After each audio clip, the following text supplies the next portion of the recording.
Good morning students, Maurya history classes में आप सभी का एक बार फिर से हार्दिक स्वागत और अभिनंदन। आज हम सभी लोग सल्तनत काल के अंतर्गत स्थापत्य कला पर बातचीत करेंगे। तो सल्तनत कालीन स्थापत्य कला के अंतर्गत हम लोग देखेंगे कि सल्तनत काल में जो स्थापत्य कला थी वो भारतीय और इस्लामी इन दोनों का स्वरूप दिखाई देता है।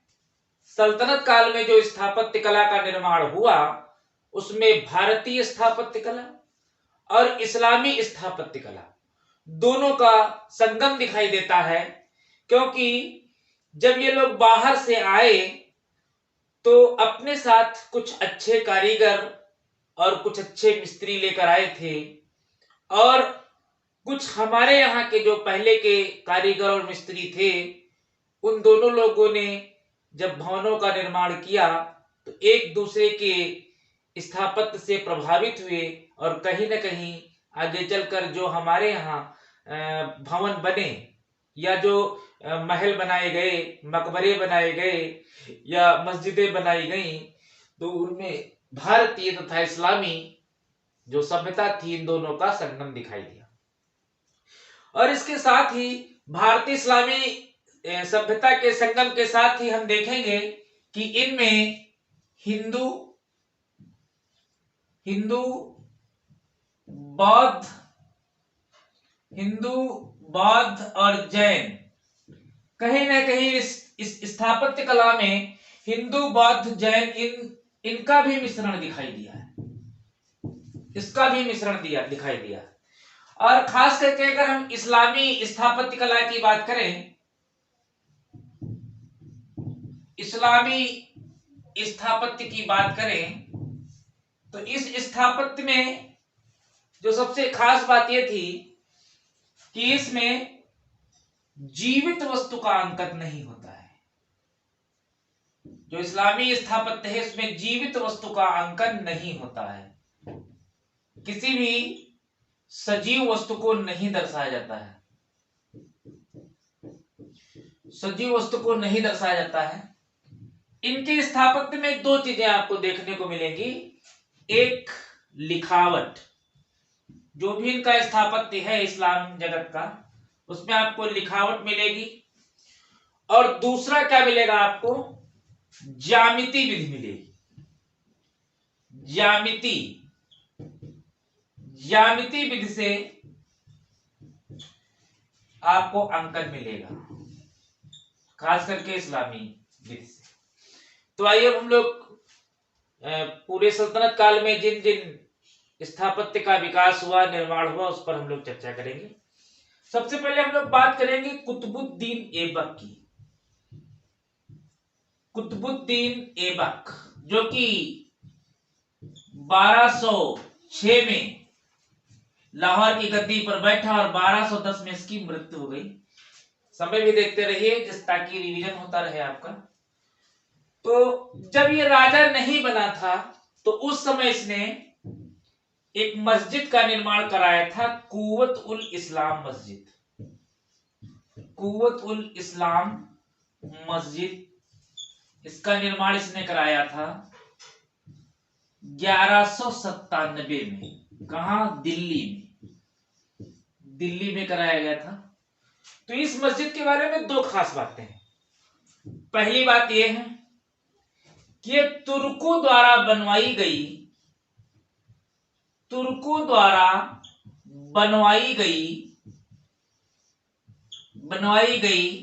भारत की प्रथम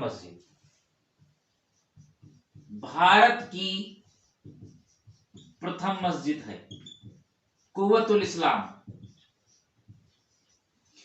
और जहां पर यह मस्जिद बनाई गई है उससे पहले यहां पर 27वां जैन विष्णु मंदिर हुआ करता था। 27वां जैन विष्णु मंदिर हुआ करता था। इसी मंदिर के ऊपर जो इसके अवशेष हैं, इसको तोड़ करके जो इसके अवशेष बचे थे, तो इन्हीं अवशेषों के ऊपर ये कुव्वत उल इस्लाम मस्जिद 97 में कुतुबुद्दीन ऐबक के द्वारा बनवाई गई।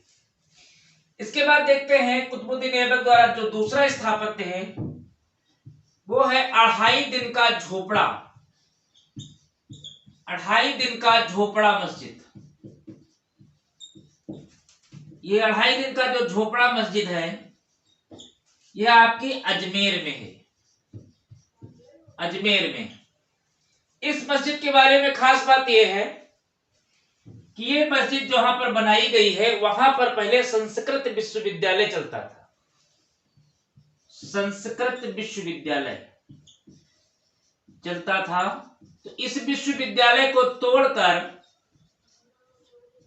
इस विश्वविद्यालय को तोड़कर इसके ऊपर 2.5 दिन का झोपड़ा मस्जिद बनाई गई। और आज भी इस मस्जिद में एक नाटक है, हरिकेली नाटक, लिख देता हूं मैं यहां पर, हरिकेली नाटक।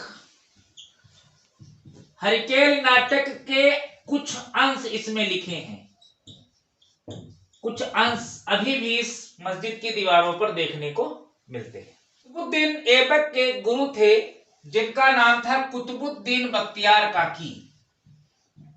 कुतुबुद्दीन बख्तियार काकी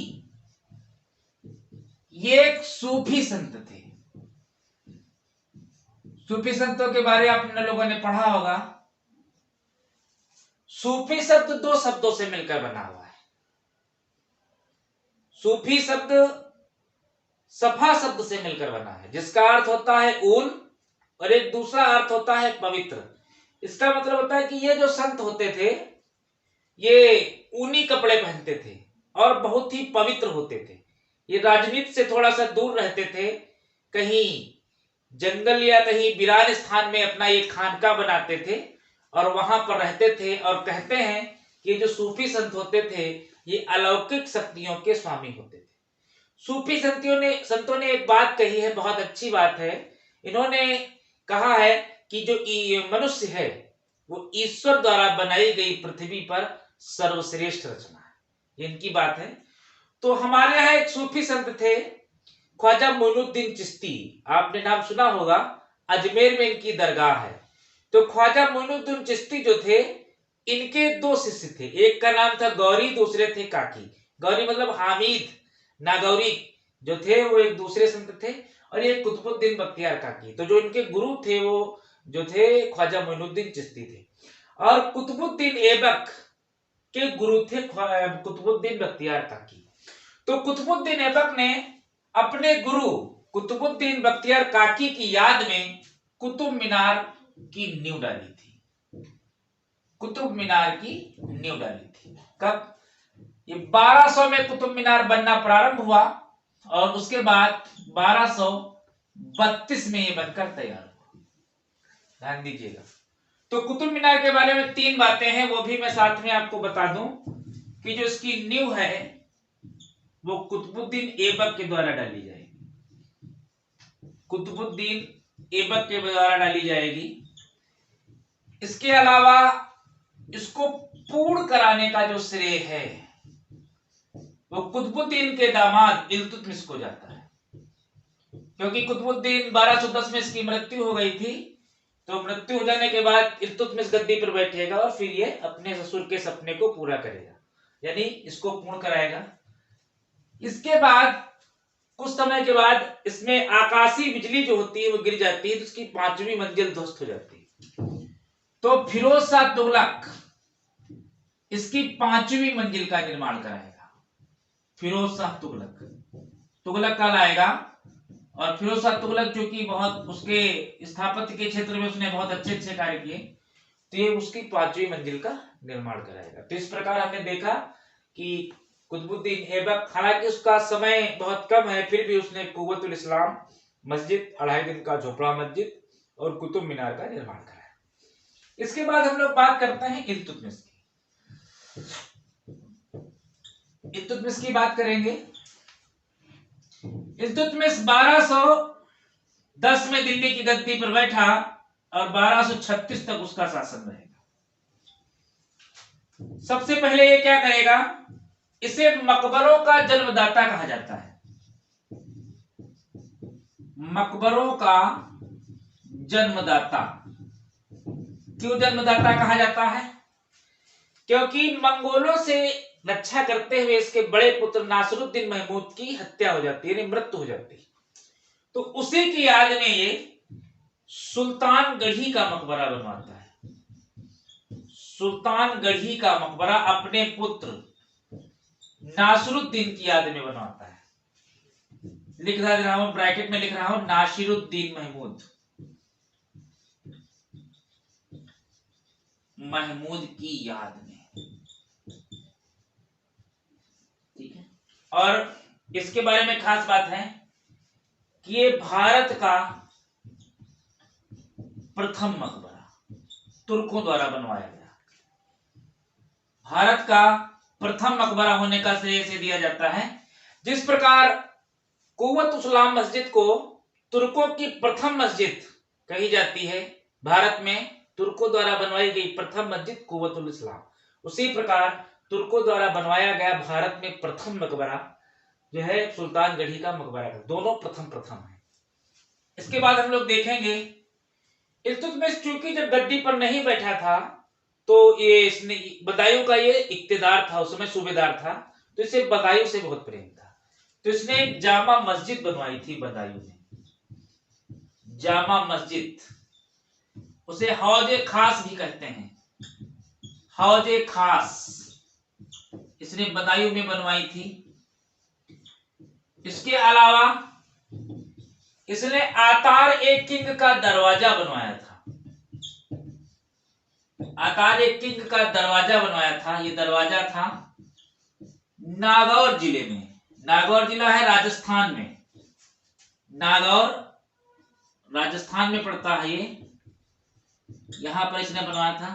और ये वही जिला है नागौर जहां पर पहली बार 2 अक्टूबर 1959 को पहली बार त्रिस्तरीय व्यवस्था की शुरुआत हुई थी, यानी ग्राम पंचायत में जो चुनाव होते हैं, प्रधानी के चुनाव, तो ये पहली बार यहीं से इसका जो है शुभारंभ हुआ था। अतार ए किंग का दरवाजा बनवाया और इस दरवाजे से आगे प्रेरित होकर के अलाउद्दीन खिलजी अलाई दरवाजा बनवाएगा।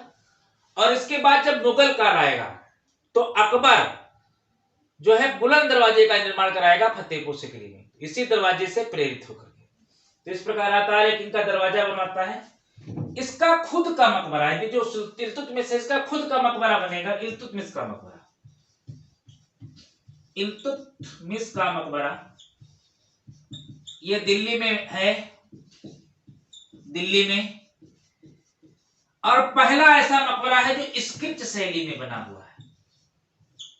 स्क्रिप्ट शैली है ये, यानी स्क्रिप्ट शैली में बनने वाला भारत का प्रथम मकबरा है इल्तुतमिश का मकबरा। तो अगर आपसे पूछा जाए कि जो है प्रथम मकबरा, तो आप बताएंगे सुल्तानगढ़ी का मकबरा। प्रथम मस्जिद तो कुव्वत-उल-इस्लाम मस्जिद। और स्पेशली अगर आपसे पूछा जाए कि स्क्रिप्ट शैली में बनने वाला प्रथम मकबरा, तो इल्तुतमिश का मकबरा है जो कि दिल्ली में है। बलबन, इसका पूरा नाम गयासुद्दीन बहाउद्दीन बलबन, 1265 में दिल्ली की गद्दी पर बैठेगा, 1287 में इसकी मृत्यु हो जाएगी। इसके स्थापत्य को देखते हैं। ये एक लाल महल का निर्माण करवाता है, लाल महल। और यही लाल महल, इसी में ये अपना दरबार लगाता है। और इसी लाल महल में जब इसका पुत्र है कैकुबाद, उसको जब फालिस का अटैक हो जाता है तो इसी लाल महल में वो रहता है, जिसको चादर सहित जलालुद्दीन खिलजी फेंकवा देता है यमुना नदी में। इसके बाद जब जलालुद्दीन खिलजी दिल्ली की गद्दी पर बैठता है तो इसी लाल महल को वो आगे चलकर किलोखरी के किले में बदलता है, यानी इसको नाम बदल देता है, किलोखरी का किला कहलाता है। और जलालुद्दीन खिलजी किलोखरी को अपनी राजधानी बनाता है। तो ये लाल महल का निर्माण करवाता है, जो कि बहुत ही फेमस है। इसके अलावा जो बलबन का मकबरा है, बलबन का मकबरा बनेगा। बलबन का मकबरा शुद्ध इस्लामी पद्धति से बना जाता है, शुद्ध इस्लामी पद्धति से। तो ये क्वेश्चन कई बार पूछा गया है, शुद्ध इस्लामी पद्धति से। यानी अगर पूछा जाए कि प्रथम मकबरा, तो आप बताएंगे सुल्तानगढ़ी का मकबरा। लेकिन अगर ये पूछा जाए कि प्रथम शुद्ध इस्लामी पद्धति से बनाया गया मकबरा, प्रथम शब्द लगाए दे रहा हूं मैं यहां पर, प्रथम शुद्ध इस्लामी पद्धति से बनाया गया मकबरा, तो ये बलवन का मकबरा है। कई बार पूछा गया और काफी लोग यहां पर कंफ्यूज भी होते हैं। स्पेशली अगर स्क्रिप्ट शैली की बात करेगा तो इल्तुतमिश का मकबरा, और तुर्कों द्वारा बनवाई गई भारत की जो प्रथम मस्जिद है वो आपकी कुव्वतुल इस्लाम मस्जिद है। इसके बाद हम लोग बात करेंगे अलाउद्दीन खिलजी की। अलाउद्दीन खिलजी, समय सीमा आप देख लीजिए 1296 से 1316, काफी समय रहता है। देखते हैं क्या क्या बना रहा है। एक सीरी महल बनवा रहा है, सीरी महल बनवा रहा है। दूसरा, 1000 खंभा महल बनवाता है। अपने शासन काल में 1000 खंभा महल, इसमें पूरे 1000 खंभे हैं, पूरे 1000 खंभे, कम एक भी नहीं। तीसरा, अलाई दरवाजा बनवाता है, अलाई दरवाजा, और ये पहला ऐसा दरवाजा है जो वैज्ञानिक विधि से बनाया गया है। इसमें वैज्ञानिक विधि का प्रयोग किया गया है, वैज्ञानिक विधि से बनाया गया है। इसके अलावा हम लोग देखेंगे एक मस्जिद बनाता है जमायत खाना मस्जिद, जमायत खाना मस्जिद है। ये निजामुद्दीन औलिया की जहां पर दरगाह है, निजामुद्दीन औलिया, निजामुद्दीन औलिया की जो दरगाह है वहीं पर यह मस्जिद बनाई गई है, जमायत खाना मस्जिद। एक स्थापत्य और है, देख लीजिए, जमायत खाना मस्जिद, अलाई दरवाजा, 1000 खंभा महल, सीरी महल। इसके अलावा जो कुव्वत इस्लाम मस्जिद है, कुव्वत उल इस्लाम मस्जिद, जो तुर्कों द्वारा बनवाई गई भारत की प्रथम मस्जिद है, इस मस्जिद का अलाउद्दीन खिलजी विस्तार करवाता है। ये थोड़ा सा आप ध्यान रखेंगे, जब अलाउद्दीन का समय आता है तो अलाउद्दीन खिलजी कुव्वत उल इस्लाम मस्जिद का विस्तार करवाता है, थोड़ा सा इसका क्षेत्रफल वगैरह बड़ा कराता है, इसको बढ़िया से डेकोरेट करवाता है। और सीरी महल हो गया, ये इसकी राजधानी थी, जो सीरी महल थी ये अलाउद्दीन खिलजी की राजधानी थी। 1000 खंभा महल जिसमें 1000 महल हैं। अलाई दरवाजा, ये इल्तुतमिश ने जो आतार्किक का दरवाजा बनवाया था नागौर में, उससे प्रेरित होकर इसने बनवाया था। और निजामुद्दीन औलिया की जो दरगाह, निजामुद्दीन औलिया जो कि एक सूफी संत थे और काफी फेमस थे, संतों का राजा कहा जाता था निजामुद्दीन औलिया को, इनकी भी दरगाह वही दिल्ली में ही है। तो कहते हैं कि एक बार अलाउद्दीन खिलजी ने निजामुद्दीन औलिया से मिलने के लिए समय मांगा था, तो निजामुद्दीन औलिया ने मना कर दिया था। उसने कहा था मैं राजनीति, चूंकि ये लोग राजनीति से थोड़ा सा दूर भी रहते हैं, तो निजामुद्दीन औलिया ने मना कर दिया था कि मैं मिलना नहीं चाहता हूं। तो अलाउद्दीन खिलजी ने कहा था कि नहीं नहीं मैं मिलूंगा तुमसे जरूर। तो निजामुद्दीन औलिया ने कहा था कि मेरे घर में 2 दरवाजे हैं। तो इन्होंने एक सांकेतिक भाषा में कहा था आइए मिलिए, लेकिन मेरे घर में 2 दरवाजे हैं, मतलब तुम दूसरे दरवाजे से आओगे तो मैं दूसरे दरवाजे से निकल जाऊंगा। तो ये समझिए, एक सुल्तान मिलना चाह रहा है संत से और संत मिलना नहीं चाह रहा। तो ये उस समय के लोग थे, और कुव्वत इस्लाम मस्जिद का ये विस्तार करवाएगा। इसके बाद हम लोग चलेंगे तुगलक वंश में, तो देखते हैं तुगलक वंश में कौन कौन से स्थापत्य होते हैं। तुगलक काल में हम लोग पहुंच गए हैं। तो तुगलक वंश में हम लोग देखते हैं कि इस वंश में जो स्थापत्य था, यानी जो भी भवन वगैरह बनाए जाते थे, तो उनकी एक विशेषता होती थी कि बहुत ही सादे ढंग से बनाए जाते थे। ये एक विशेष विशेषता है इस वंश की। तो हम लोग लिख देंगे जो भवन निर्माण है, भवन निर्माण बहुत ही सादे ढंग से होते थे। इसके अलावा हम लोग बात करेंगे गयासुद्दीन तुगलक की। गयासुद्दीन तुगलक 1320 में गद्दी पर बैठा और 1325 में इसकी मृत्यु हो गई। तो इसका एक मकबरा बना है तुगलकाबाद में। इसने एक नगर भी बसाया था तुगलकाबाद।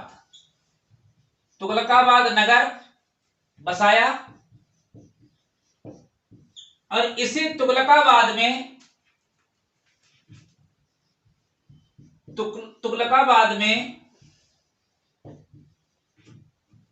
मकबरा बना है। इसका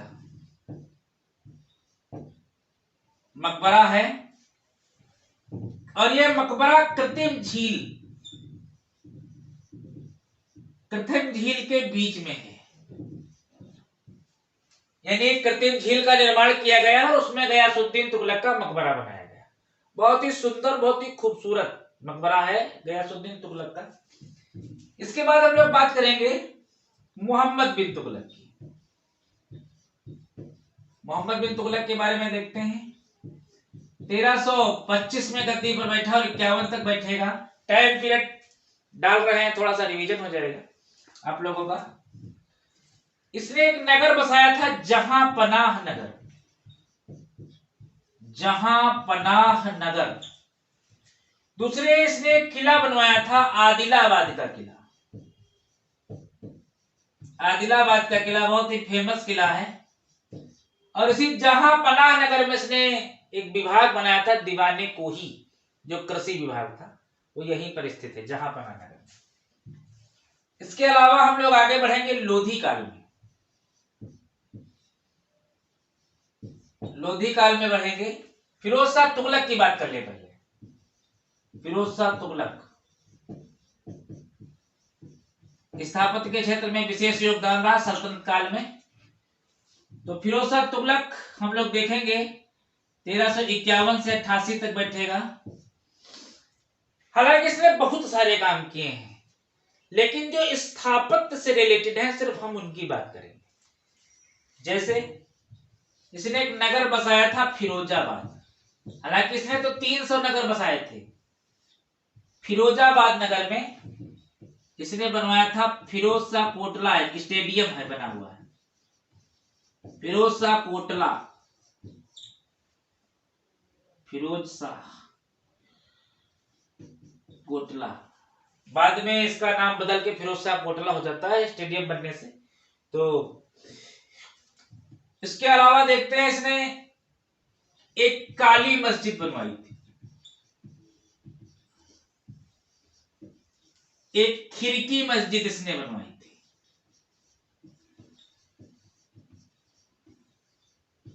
इसने एक काबा मस्जिद बनवाई थी। देखिए 3 मस्जिदों का निर्माण करवा रहा है। काली मस्जिद, खिड़की मस्जिद, काबा मस्जिद। इसका एक वजीर था जिसका नाम था खाने जहां तेलंगानी। जिसने खाने जहां तेलंगानी का मकबरा बनवाया था। खाने जहां तेलंगानी का मकबरा। खाने जहां तेलंगानी का मकबरा बना है। यह मकबरा प्रथम अष्टभुजाकार है। प्रथम अष्टभुजाकार कई बार पूछा गया है। अब देखिए प्रथम की फिर से बात आ गई। तो प्रथम मकबरा जो है वो सुल्तानगढ़ी का मकबरा है। शुद्ध इस्लामी पद्धति में बना हुआ प्रथम मकबरा बलबन का मकबरा। और स्क्रिप्ट शैली में बना प्रथम मकबरा तो इल्तुतमिश का मकबरा। और प्रथम अष्टभुजाकार जो मकबरा है वो आपका खाने जहां तेलंगानी का मकबरा। तो अगर प्रथम की बात आएगी तो हम लोग ध्यान रखेंगे। और तुर्कों द्वारा बनवाई गई जो प्रथम मस्जिद है वो कुव्वतुल इस्लाम मस्जिद है। तो थोड़ा सा प्रथम आप ध्यान रखिए। आगे हम लोग बढ़ते हैं लोधी काल में। लोधी काल, लोधी वंश।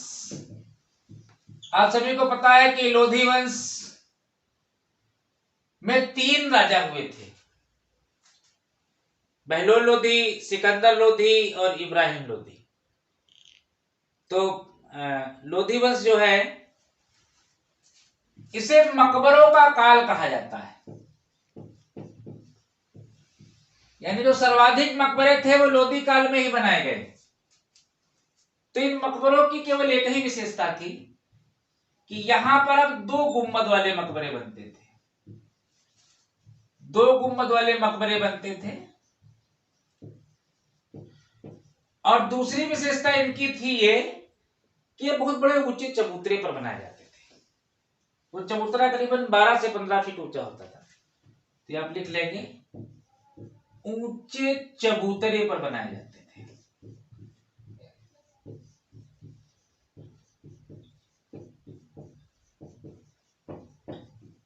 तो आज हम लोगों ने सल्तनत काल के स्थापत्य कला के बारे में बात की, और इसके बाद में हम लोग कल नए वीडियो में सैन्य व्यवस्था और चित्रकला, संगीत, सामाजिक जीवन जो भी बचा है उसके बारे में हम लोग बात करेंगे।